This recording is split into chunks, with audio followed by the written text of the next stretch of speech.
Today on the MrMaple Show podcast, Tim talks to Corbin about his recent trip to Japan.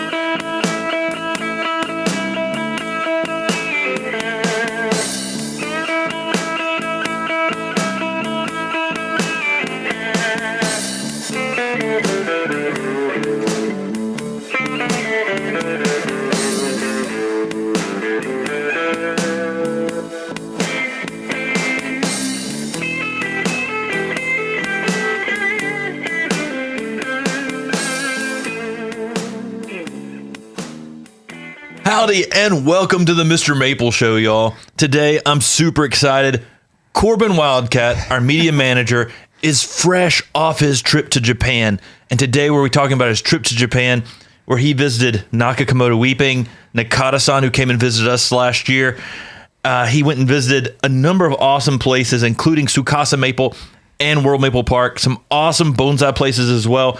We're going to get into it, talk about some of the cool things he saw, give you a little bit of overview and some of the things, awesome things about Corbin's trip today. Y'all, we're the MrMaple Show podcast. Find us on your favorite podcast platform. Make sure you give us a 5-star review, helps more people see us, but also make sure you're subscribed. We love putting out this content here for you. And it's a weekly podcast here on the MrMaple Show. We also do daily content on YouTube. You can subscribe to us as the MrMaple Show there as well. And remember, if you really enjoy this type of content, we're MrMaple.com. We're a family mail order business. We ship directly to your door, and we do over 1,500 different varieties of Japanese maples. So if you're looking for a Japanese maple, check us out. We got great photos, great descriptions, and great trees for your garden. So Corbin, first thoughts. You got back 2 days ago. Yesterday, you came in immediately your first day, and I saw the biggest smile on your face. What is your overall thought about going to Japan?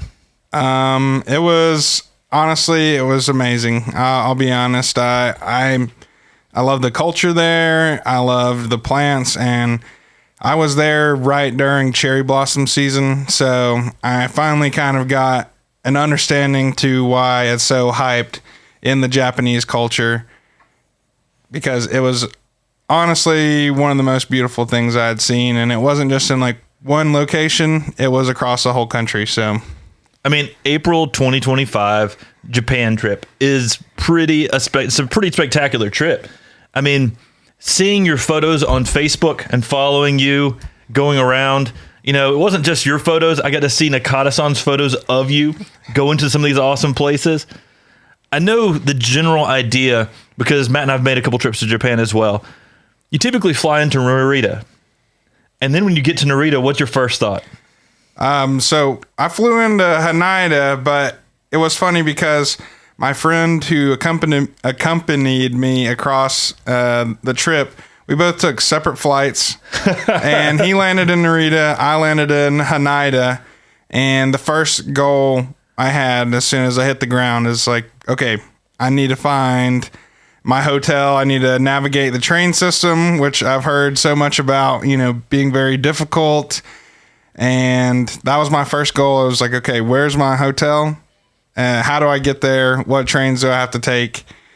And, by the grace of God, and Google Maps, I made it to my hostel and linked up with my friend. We ate some convenience store food and walked around Shibuya the very first night. So, I mean, was it a Lawson's or was it a 7-Eleven? Because those were like our top places every time we stopped. It was a 7-Eleven, but I found a love for Family Mart while I was out there. I think I actually had a dream about Family Mart last night, and I'm going to be thinking about that Fammy Chickie. So you got there, and what was your first few days like? Where did you go? So, like I said, the first night we met up with an Australian guy who was in our hostel with us. And after we, made our little run to the convenience store, it was like, okay, time to go to Shibuya. Let's see what this is all about. And it was on a Monday, I think we got into Japan. So Shibuya wasn't too crazy. There was still, a lot of flashing lights, a lot of people. We did the famous Shibuya crossing, and then we got some ramen. it was kind of a shorter night. So, you know, I didn't want to deal with much jet lag. So we kind of turned in earlier that night. And then the next morning I was like, okay, it's time to go hit up some gardens. And we went to Shinjuku Gyoen in Tokyo, you know, one of the most famous gardens in the area, according to Nakata-san and, you know, other people in the area. So it was pretty amazing. What do you think about that garden? It was amazing. You know, it's for me, I come in with like the preconceived notion that everything is going to be kind of a Japanese garden. And to an extent, I mean, it is a Japanese garden. It's in Japan. It's made by, you know, Japanese people. But whenever you walk in, it's kind of just this wide open field that kind of reminds me a lot of American gardening, you know, creating that wide open space for people to hang out and enjoy. And then it's just kind of lined with cherry trees that are all in full bloom. And you kind of walk down this path, looking up underneath the cherry trees, underneath these giant cedars, the Cryptomeria japonicas, and you know, you're just kind of taken away, and then you start seeing the maples. And I was like, okay, this is what I came here for. You know, things are just starting to bud out, and that's kind of one of my favorite times of the year, just because I feel like you get a lot of interesting colors as things are starting to leaf out. And it was very nice to see a lot of seedlings and, you know, not many cultivated varieties in the garden, but it's so nice seeing like such different structures, such different uniqueness to seedlings, and especially seeing them full grown was something that was awesome. I know when you first got there, you might have, because things were just leafing out, you may have thought that you had gotten there too early. But by the end of the trip, you realized you had the perfect timing to get the spring leaf out on so many awesome things. And so that's so cool, so exciting. So eventually you went to a really cool bonsai place. Yeah, I guess there's kind of two masters in Tokyo, and I went to Shunkain Bonsai Museum, which is, you know, owned by one of the two masters that are in Tokyo. And I walked from the train station, so it's probably about like a 1.5 mile walk. I was just walking along this little river. And I think it was like an older community. So as I was walking, you know, the river is going by. There's little school children in their hats. And then I start seeing like older retired folk, and they're playing golf along the riverside, and the birds are chirping. I'm seeing maples in people's gardens and other prune varieties that, you know, I see every day at work. But then I'm like, okay, this is where they grow naturally, and get to see how people enjoy them there. And I'm walking, and I finally get close, and I just start seeing trees like hanging over top of the wall. You know, lots of pines, white pines, black pines, and there's this just kind of like traditional Japanese wall and just a bunch of trees just hanging over the top of it. And I'm like, okay, those are not normal sized trees. Those are tiny trees in pots. I think I found the spot. I mean, I know you found a love for bonsai.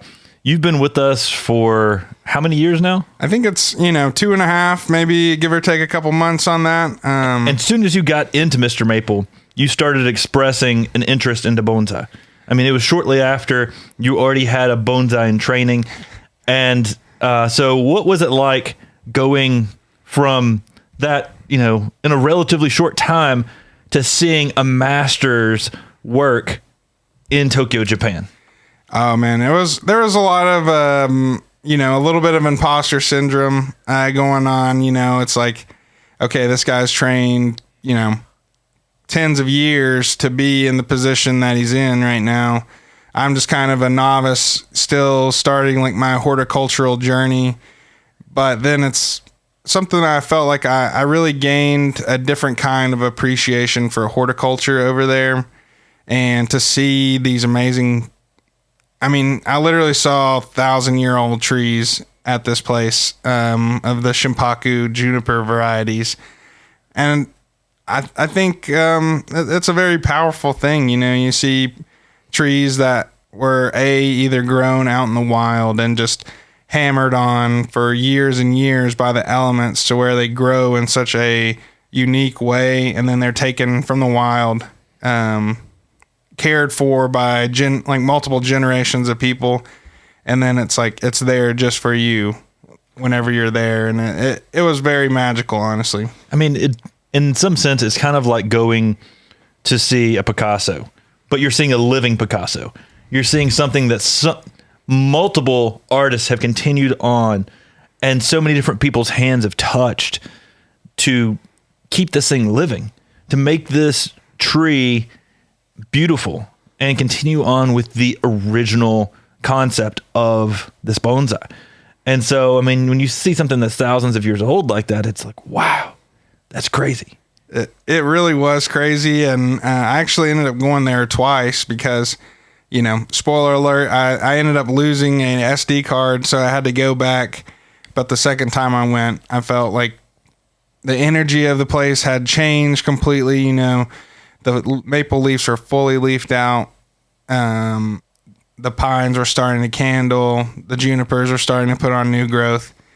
And there was a lot less people there the second time. And I was like, okay, I get to come here and enjoy this, see this. And they also had another master or another bonsai artist come in who was actually having an exhibit there. And I got to read, you know, some excerpts that he had about how he feels bonsai is. And he talked about the ideology of like wabi-sabi, where, you know, things don't have to be perfect. Like nature kind of forms things and you take it as it goes, and it becomes beautiful in that way. And I think that was amazing. He also talked about how whenever you stare at a bonsai tree, it kind of stares back at you, you know?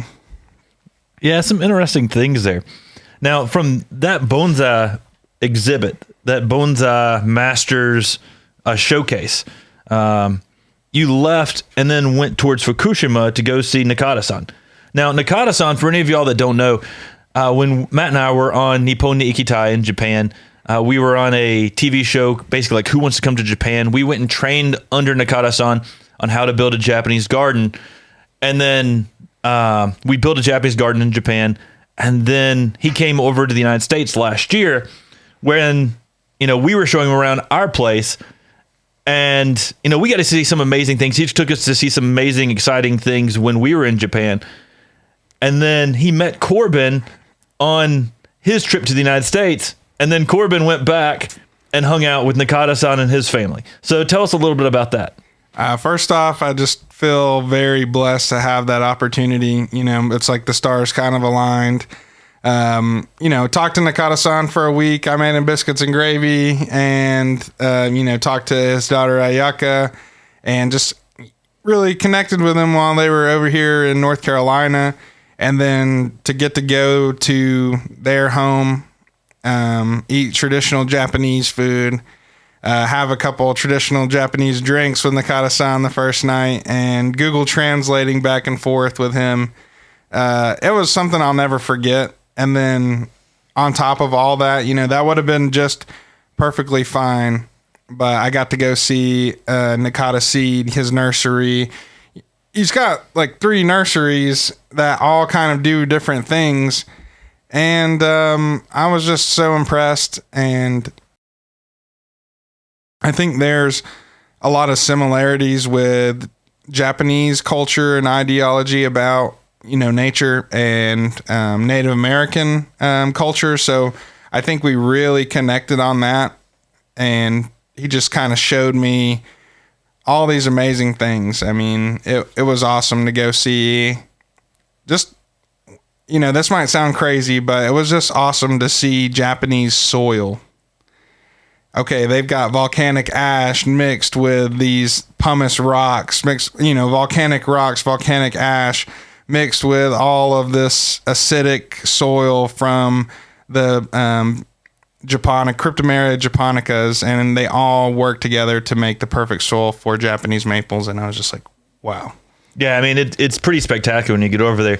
He has some seedling forests where he's growing all different types of seedlings, and he's growing large specimens out in the landscape. And many of these trees that he's growing are replacements or trees for temples in Japan. Sometimes they're sold overseas. He's growing just amazing, beautiful, large specimens that would be a tree that you would see in a temple. I mean, that's essentially what he's doing. He's growing the best of each tree in its natural form. And that's one really cool thing he was doing. Another thing that he was really cool he was doing was those mats. I'm sure you saw those mats he was doing he's basically taking a lot of native seeds and growing them in this mat format where he's just got a tray, and he puts these trays around in traditional Japanese gardening to sort of give that element of nature in Japan, and sells those as just a way, like an eco mat that people can put out in their garden. It's something cool, new concept I've never heard of. I mean, there were Japanese Stordia maples, all different types of native Japanese plants in those eco trays with moss. I mean, it's so cool, so awesome. One of the things that when I was there I thought was really cool is he had this, like his shipping boxes. He would just slide his mat into a shipping box and then say this side up. And they took such good care of the shipping box in Japan that they didn't flip it over. Like, that is unheard of, because in America, if you just put arrows this direction, everyone always laughs because they get it on their porch and it's upside down from the arrow. So, I mean, so crazy, just the culture in Japan. So awesome. Now, you went to Nakata Seed, and Nakata-san is just one of the most giving and amazing people I can meet. And I know that you got the pleasure of going and seeing some of the same things that we saw when we were in Japan. So tell us a little bit about some of those experiences. So, yeah, it was kind of like living a dream, I guess. And Nakata-san, whenever we were going to certain places, he would say, your dream right here. We're going to your dream. And, the first place we kind of went after we toured his nursery was we went back to the place where he showed you guys where the maples grow over the river. Oh, that's awesome. And it was just it felt very familiar just because I've seen it in pictures and videos, but to get to see it and feel the cold air on my skin and see the maples and smell all the smells, it was just like, wow. And I think I really had an aha moment whenever we went there, because he talks about, okay, the whole time we're there, he was talking about how you kind of use the trees in a symbiotic manner. The conifers and the fast growing trees provide shade from the hot sun down into the valley for the maples. Then all of the leaf litter and debris that runs down from the top of the mountain kind of deposits right by the river. And the soil is very rich and very aerated. And that's where the maples grow. And they grow over top of the river because there's no competition. And the airflow of the river helps with the leaves, it makes sure there's no powdery mildew or any sort of, bacteria growing on them. And to see how they grow in nature, I was like, okay, this is why we tell people how to grow them here. And this is why we say, use this kind of soil, plant them in the understory for the best results, and maximize airflow. And just seeing all of them work in tandem, I was just like, wow, this is so amazing and beautiful. I mean, it's one of the shocking things. Now, I will say that the way they grow in the Fukushima prefecture is different in different spots around Japan. Like if you go to Nikko National Park, completely different than the way they grow in Fukushima. But in the Fukushima prefecture, that you see that and you're like, this is awesome. Like it's shocking how they're growing in the Fukushima prefecture. I mean, you see it just the trees angled out, searching for the sunlight, angled out over the river, and you realize how natural that is. but how beautiful it is, because it's not what you think of a traditional street tree type maple that many people in America are looking for. But when you see that, you realize how beautiful it is, and you start to appreciate the nuances and individuality of each and every tree and realize we don't need to have street tree Japanese maples. We need to have trees that are beautiful, that have their own individualistic shape, that have branches that go here and branches that go there. I mean, that is what makes them beautiful and special, is because they'll be asymmetrically symmetrical. And it just makes this awesome tree out there in the landscape that just gives that essence of Japan. I think something that I learned too is just the resilience of a maple. You know, at Shinjuku Gyoen, I got to see a maple. I mean, it stretched probably longer than this room underneath of a giant shade tree just to get to the sun. And the structure was so gnarly and wild. And then it's like once it hit the sun, it just kind of spread out. And it was just so amazing because it's just sitting right underneath of another tree. And I'm like, that tree fought so hard. Like 15, 20 feet. Oh, yes, exactly. I mean, it fought so hard to get where it was. And I think that's something that I started to appreciate a lot more, is just how crazy the trees are. So you saw the river in Japan. I know you also got to see one of just the most shocking things I ever got to see, which was the national treasure of Japan, Nakamoto weeping. Now, just so you know, too, that isn't a name we made up for it. That's the name that's on the sign there in Japan. It's had that name for numerous years. This is a tree that is hundreds and hundreds of years old. We're talking 400 years old at least, and maybe older than that, maybe up to 6. So it's one of the oldest cultivars ever. And that name, Nakamoto weeping, that's a name they put on it. The national treasure of Japan is an accreditation that this got later. So national treasure isn't the best proper name for it. It's a good common name. Nakamoto weeping, real name. But you got to see this awesome tree. I mean, what was your experience with seeing one of the oldest cultivars in history of Japanese maples? Like, still alive today. I mean, that was what Nakata-san's like, your dream, your tree, your dream is here. And I was just filled with so much excitement. I mean, to get to see so much beauty and realizing like everything that we were going to go see is maybe 2 hours apart from each other. And it's just like, wow, how can so much beauty be in such a centralized location?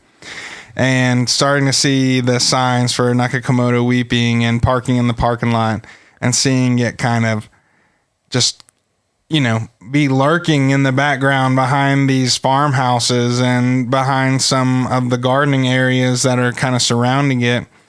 It was just like, wow, as you walk closer and closer to it, you start to feel the presence of it as well. And then finally you see it, and you see the other tree that's right beside it, you know, who the other tree alone would be impressive in America or impressive in Japan. But then you have a tree that's twice as old, if not, 3 or 4 times as old right behind it. And I love how it's also planted on a hill. The soil runs down from the top of like this bamboo forest down and deposits right near Nakamoto weeping. And to see the stakes that are all staked up and how, it gets pruned, which is something that I thought was really interesting. Somebody goes out there and prunes this tree.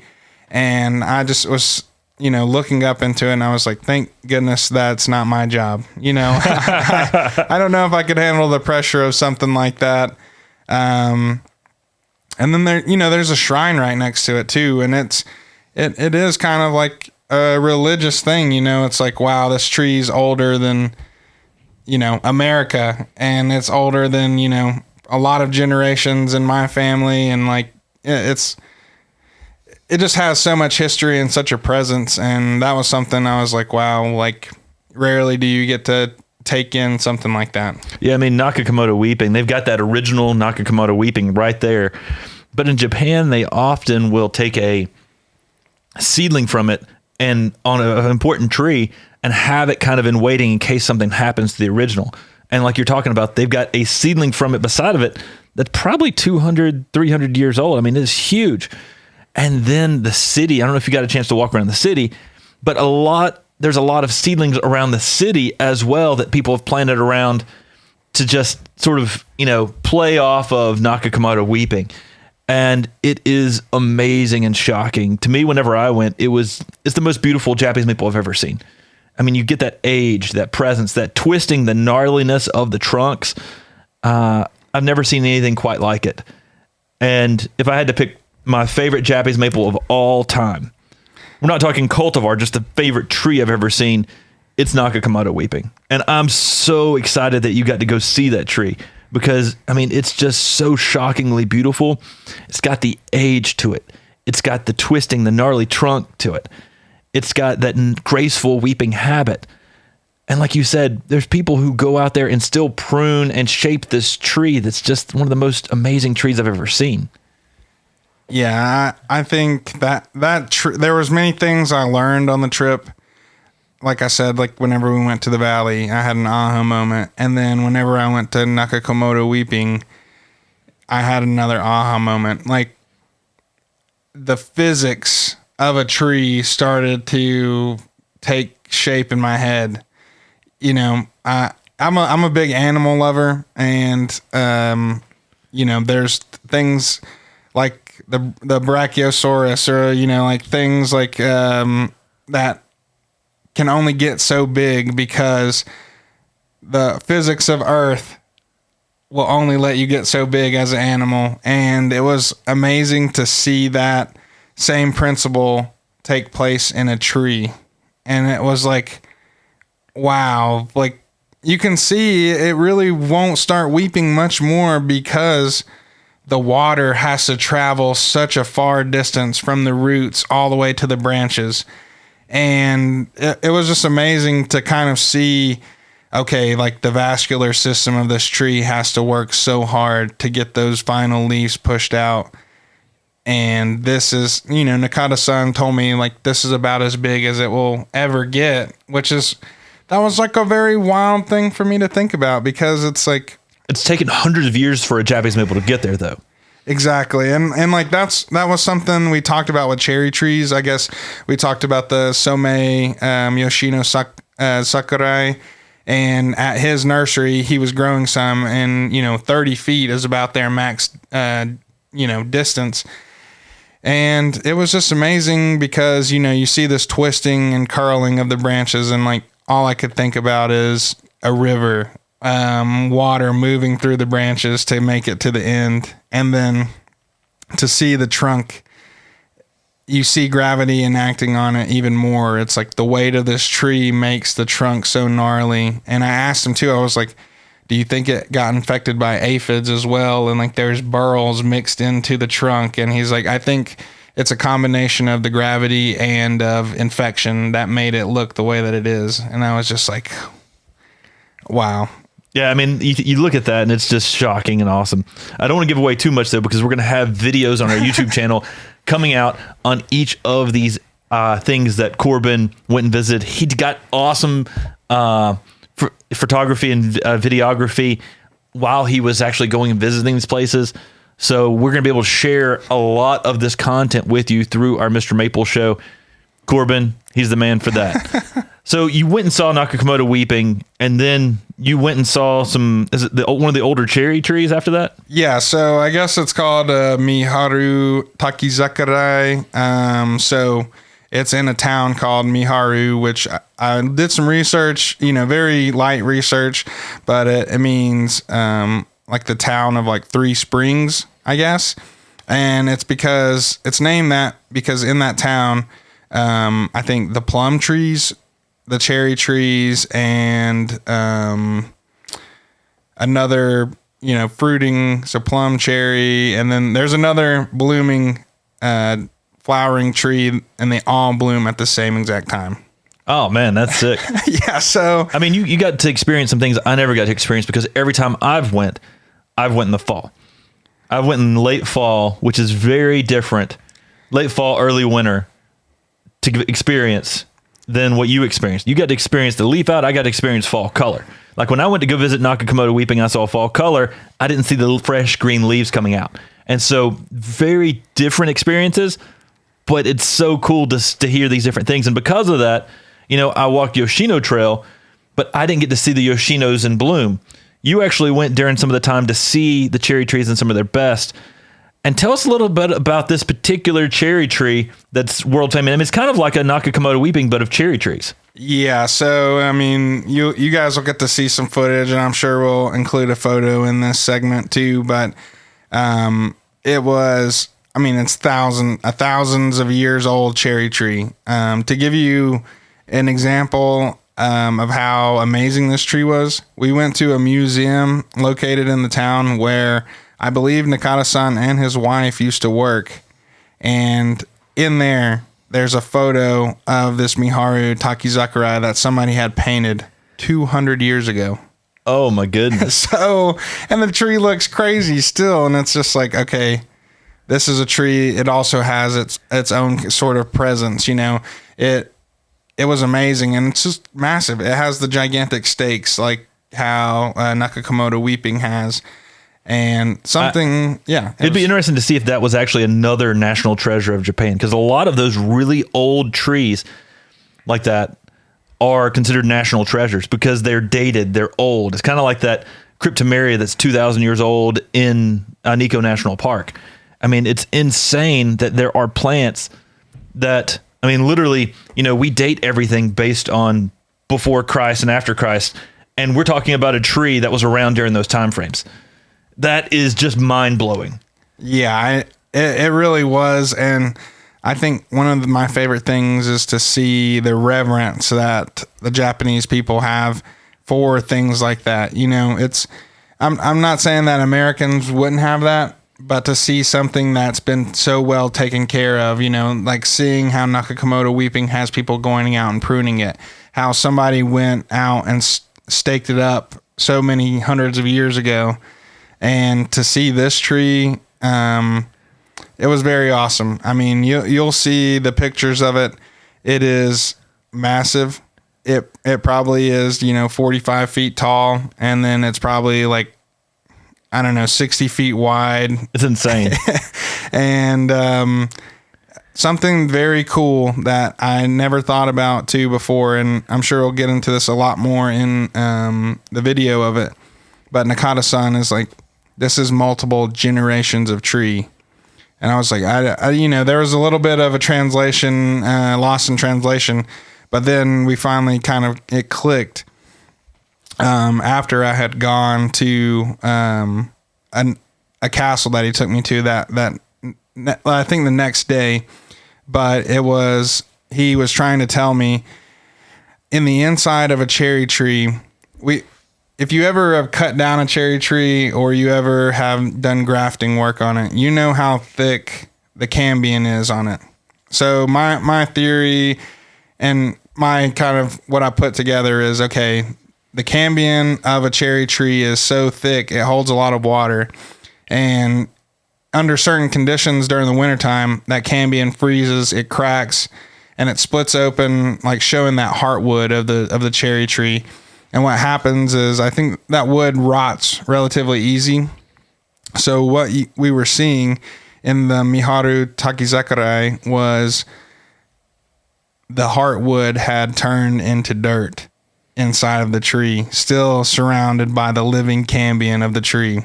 And what happens is the seeds from the flowering and the blooming fall into the tree itself, and then they shoot roots all the way down the trunk of the tree, and they grow and they self-graft. So this Miharu Takizakura was multiple generations of grandmother, grandfather, mother, sister, daughter, all mixed into one tree. Oh man, that's awesome. That's awesome. That's so cool. That's so spectacular. It's also interesting to see how these particular trees, they're cultivated. If you were in America, there would be environmental groups around these things, not allowing anyone to touch the tree. And in Japan, they're there pruning, respecting the tree, creating a better, shape, creating the best health for this tree. And in actuality, the Japanese method actually promotes the longevity of the tree.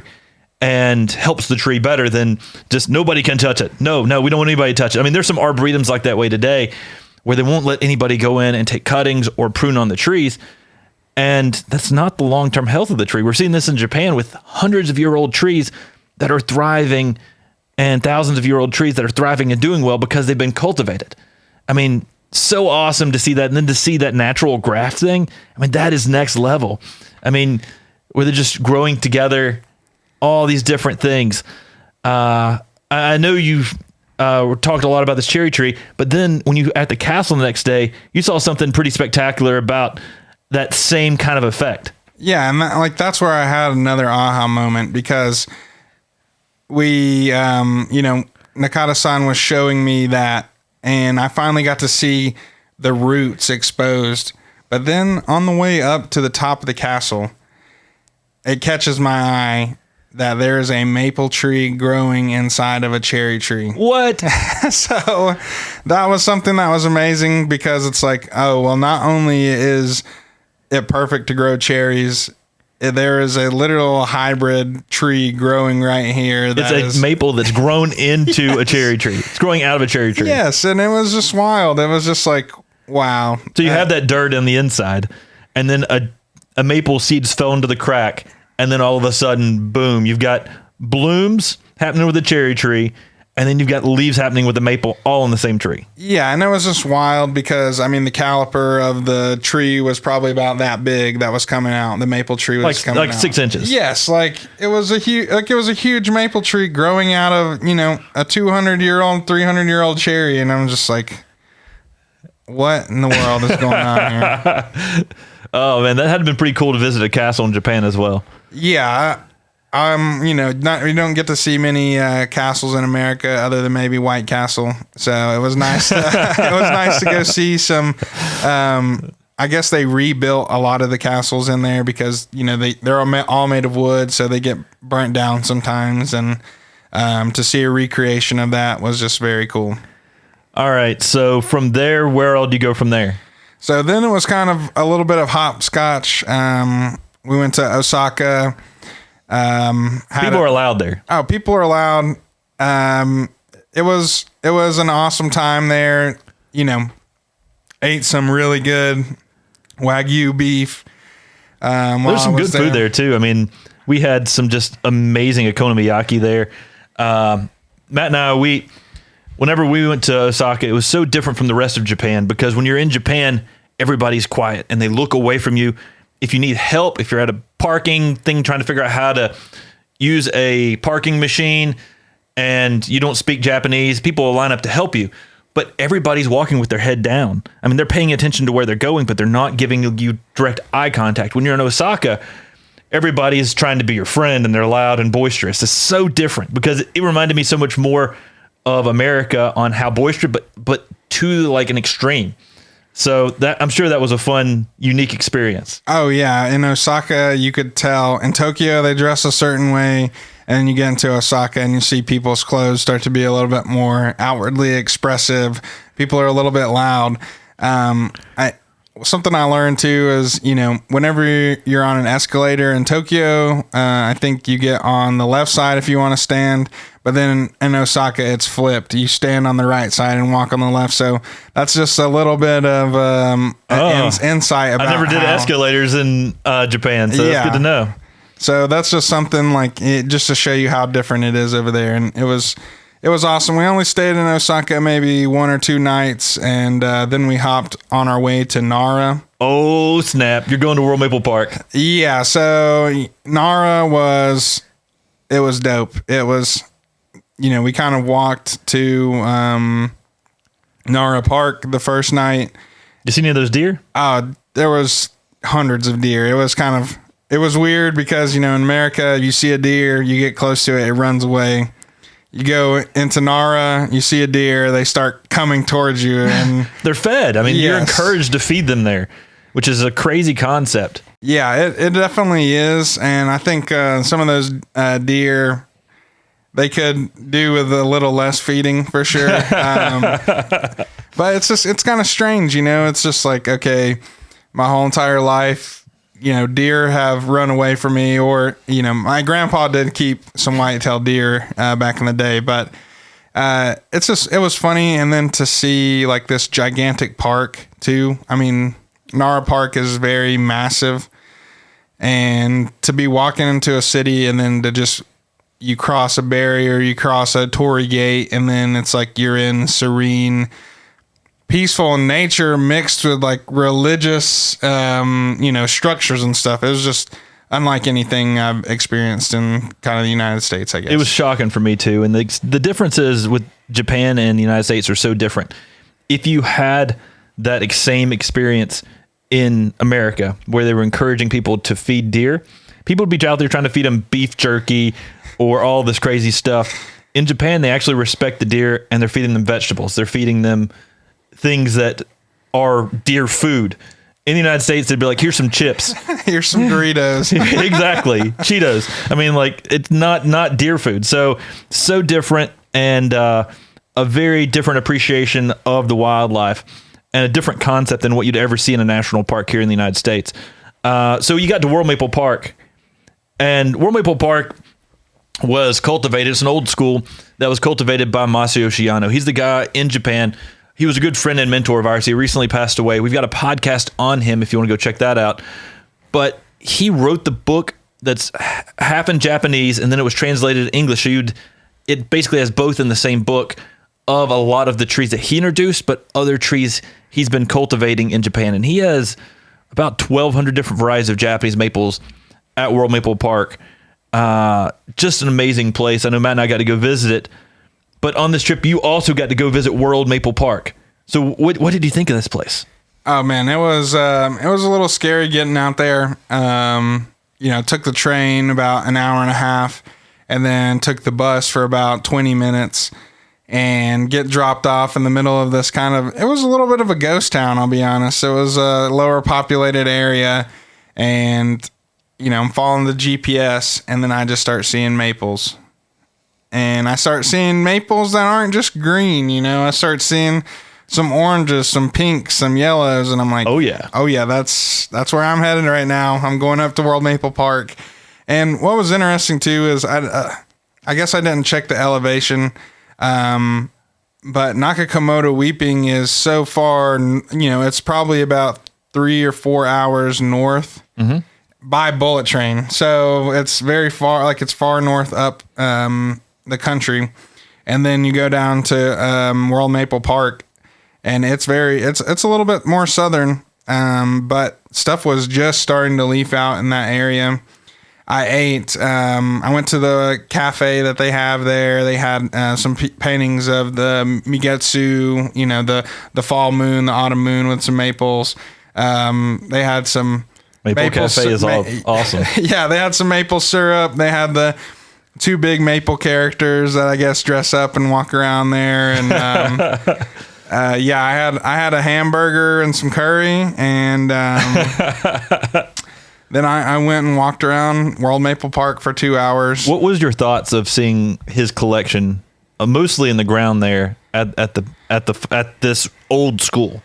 It's a wow moment. It's, like I said, I had got to see some of your footage, but then seeing footage and then seeing it in person is just 2 completely different things. It was just, you walk out of the school and lay eyes on the whole planting collection with everything labeled, and you're like, holy cow, this is wild. Like it's insane. I mean, it's one of those things when you see this as a dedicated kind of like monument historical site, and you see that people are still cultivating this place today.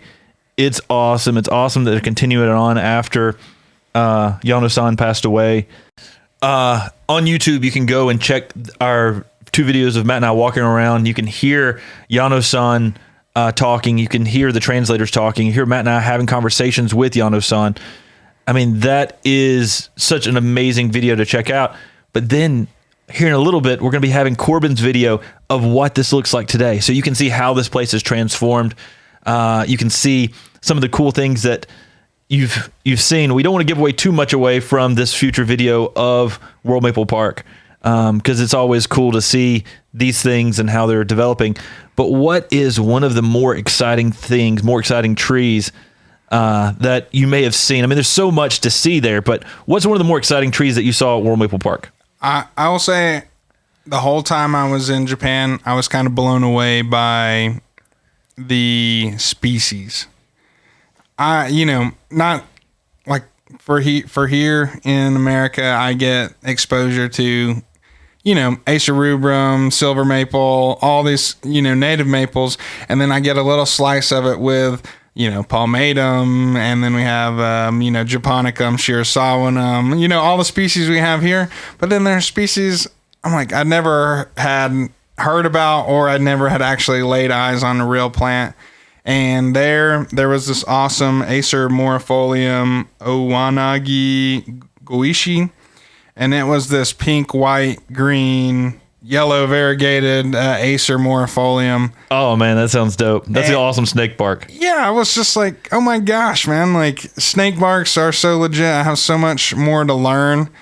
But I think one of my favorite things was seeing American cultivars in Japan. Yeah, I mean, that's pretty cool too. And it's crazy because you think when you're in Japan that, they're all about just the straight species. And they use those a lot in the temple, but they also like the flare.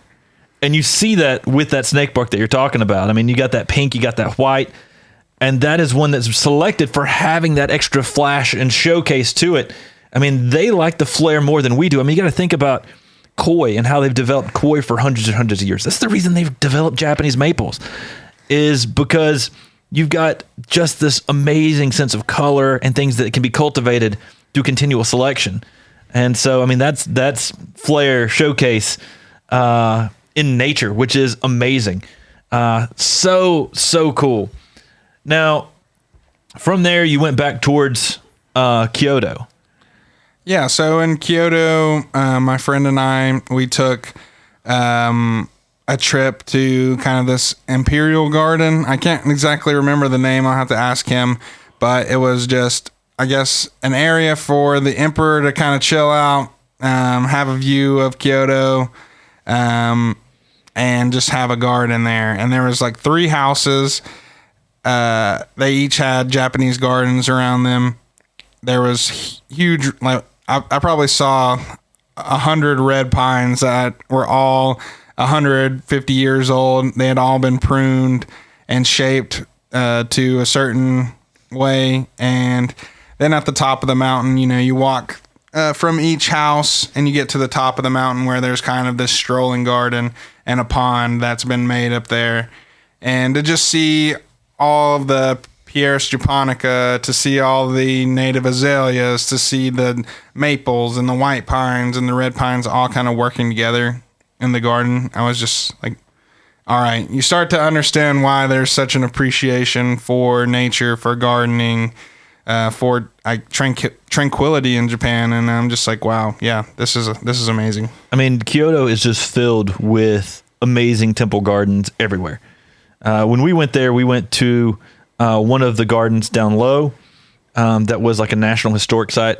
We also went to a couple on the TV show, including Jojakoji Temple.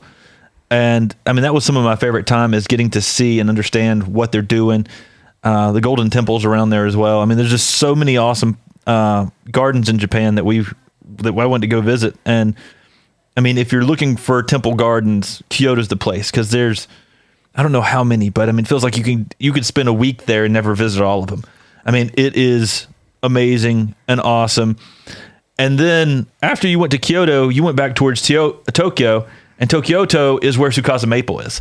And I know you went there earlier in the trip as well, but you went back later because it had leaves. And Tsukasa Maple is our friend Yutaka Tanaka, who introduced Tsukasa Maple, but he is probably the most like us of anybody in Japan. We've got good friends at Kobayashi Momiji, and we've got good friends all over, but Tsukasa Maple does a lot of cultivars, but with flair and exciting, and is a nursery that basically caters towards collectors in Japan. What was it like going and visiting Yutaka Tanaka? Oh man, it was It was amazing the first time. It was even more amazing the second time because everything had leafed out and was in its full kind of splendor. And I was just blown away. It's, you hear so much about a person, so much about a place. You understand how important they are to, I guess, the culture of maples. And then, they have the same reverence for you and Matt, honestly. It's just like, the real recognize real. And that's kind of what I figured out while I was there. It's like, okay, this guy is a master in Japan of cultivars, and he has such a respect for you and Matt, man. And I'm just like, Tanaka-san is amazing. He really is.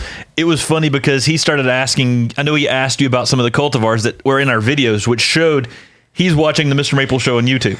I mean, when he's asking about Ghost Cascade and the seedling from a grandma ghost that we named Green Lantern, you're like, he's paying attention. So it's so cool that some of our friends in Japan watch our MrMaple Show. That means you need to be subscribed there as well. I mean, if you're into Japanese maples, if you're a tree geek, make sure you're subscribed. But it's so cool when you're over there and Nakata-san's like, hey, tell me about this Ghost Cascade. Hey, tell me about this. So, I mean, I know that's really cool, but he's got next level plants. When you're running around the garden, I know you were showing me some footage from yesterday. That Tom and Nishiki, that's insane. It was just glowing with pink and white variegation on that cherry red. Yeah. I mean, as a tree, we're not talking like a small potted plant. We're talking about a tree at Tsukasa Maple. Yeah, it was a red tree with pink clouds like speckled all over the red tree. And it's just like you said, that just makes your heart pound and pump a little bit. You're just like, oh my gosh, man. Like, that is just wild. I found a newfound respect for certain trees, like Akane. I talked about Akane, man. I know that's one that a little bit harder to grow over here in America, but he's got the perfect soil for it. In Japan, it's awesome. Yeah, and that was just one. I was like, okay, if I had $1 million, if I had $1 million, I probably wouldn't buy that tree. I'd be rich. But I would love to get some cuttings on it, and I might have to get one while we're here. If there's one floating around the nursery. But I was just like, wow. And then seeing things that I've seen before, just growing over there. Seeing so many things I had never seen before growing over there. And I'm like, all right, I know Matt and Tim got this hiding somewhere. So, hey, what about the Tsukasa silhouettes? He goes in and prunes his Tsukasa silhouettes in the summer growth because he says the summer growth on Tsukasa silhouette shoots out a little bit wider. So he lets the spring flush take that vertical, and then he comes in and gives it a light pruning during the summer, which gives this just amazing. One of the most narrow forms I've ever seen on Tsukasa silhouette. I have never seen a tree so pyramidal, I guess. I had never seen a tree that, obviously you see conifers that grow like that, but then to see maples that are pruned like that and that grow like that, it was like a wow. And you said he also fell in love with Twombly's Red Sentinel over there since it has that narrow shape. Oh, the dude had so many Twombly's, and I was like, yeah. Seeing the Twombly's right next to Tsukasa silhouette, I was like, that's such a great pairing. It's such a great pairing. You get very similar shape, and I'm sure he prunes the Twombly's just like how he prunes the Tsukasa silhouettes, and it really enhances the shape.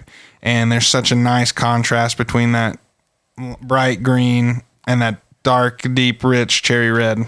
When you get around somebody else who gets maples like you do, it's like tree geeks unite. You get in there, start talking to him, and you're like, oh, he likes this. Oh, he likes this. This is a guy who introduced Hanamatoi. This is the guy who introduced Kinpai, which is a variegated dwarf sport on Osaka Zuki.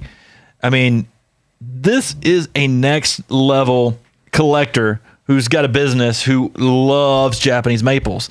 And you're like, okay, I get it. He gets it. Let's get it together. And it's just so cool to hang out and talk with Yutaka Tanaka.